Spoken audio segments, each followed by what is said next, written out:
All right, it's time for Wallet Wednesday. The new year is now less than 3 weeks away. Can you believe it? It is wild to think that. Yeah, and that means that another tax filing season is just around the corner. I know April seems very far away, but the year that you will be filing about is almost coming to a close. This is true, and experts say tax returns will look quite different this year compared to the last 2 years. Joining us live with some year-end tax tips to better prepare yourself is Mark Stieber, Chief Tax Information Officer with Jackson Hewitt. Good morning. Thanks for joining us. Good morning. Very exciting time. A lot coming together. And you're right, 2 weeks. It'll be tax time. Yeah, and it's a different time, like we were saying, now than it was over the last 2 years. Yeah. What can taxpayers be doing in the final weeks here in 2022 that can positively impact that tax return? Well, time is running out, and every day that slips away, there's a little bit less that you can do. But some of the time-tested and proven techniques of deferring income, if you have that opportunity as self-employed, and you can bill your clients after the first of the year, that can help you put off a little bit of tax. If you have the ability to accelerate some deductions, if you're self-employed, small business, buy a few more of those business expenses, if that makes sense.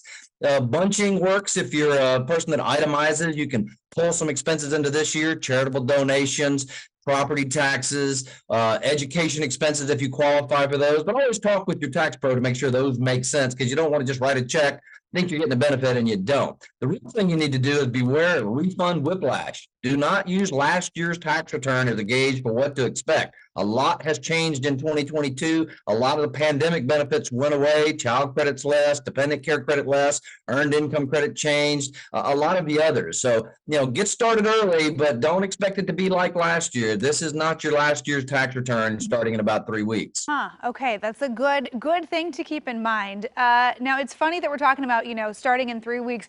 I am one of those people that usually gets their tax stuff together end of March. I have always filed on time, but I am definitely a procrastinator. So what should we be doing even starting in January to kind of get ahead of things? Well, first, no, that is a terrible idea.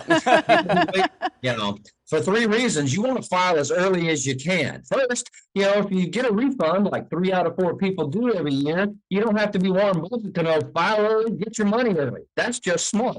Secondly, if you file your taxes early, and I don't mean before you have your data, but as early as you can, late January, early February, you lock up your data with the IRS. So if some pesky data thief has stolen your data through a breach, they can't sneak in front of you and file a tax return and steal your refund. So file early, get your money, file early to protect your data. But thirdly, and equally important is with all the changes, tax changes, life changes, if you file and your tax pro says, hey, we see you've been dealing in cryptocurrency, or you've got a small business, do you have some expenses? You're not up against the midnight hour to reach through and get some additional tax benefits. So file early, get your money, file early, protect your data, and file just in case you have a few more questions. It really is a smarter way to go these days.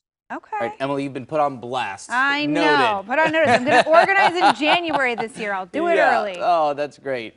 What is going to look different this year? Obviously we're coming out of the pandemic. A lot of issues over the last 2 years. A lot of situations needed to change for people. What's going to look different here in this next tax filing season? Well, there's certainly a load of tax law changes. All of those credits that were put into place for the pandemic expired. And even with the pandemic, life changes drive more tax benefits than tax law changes. So a lot more people starting businesses on the side, self-employed side gigs. A lot of people going to school. People are still getting married and divorced. People are still having children. So I always say, keep your record keeping very simple. Have 4 sections in your envelope. The shoebox works. An income section for all those statements, including the new 1099-K if you have more than $600 transferred via electronic mobile phone like Apple Pay or Venmo. Have a section for deductions or credits and stuff that you keep track of.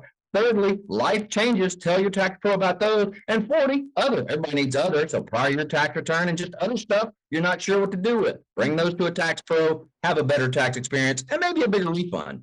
Yeah, some of those charity receipts, miscellaneous stuff like that. Real quick, when should we be reaching out to a tax pro? When is the IRS going to begin accepting returns? When do you want to try and make those appointments?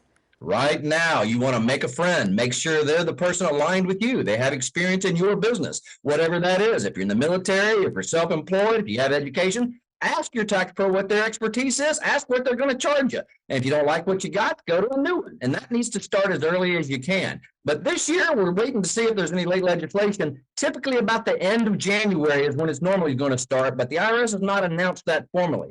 But you will start receiving those information statements by the end of January. That's the rule. So Okay. end of January, the W-2s, 1099, 1099-Ks will start flowing in. Be organized well before that. You don't want to do it after the fact. Okay. All right. I'm going to do it earlier this year. Yep, get on it this year. All right, Mark Stieber with Jackson Hewitt. Really appreciate your time. Thanks for the tips on this Wallet Wednesday.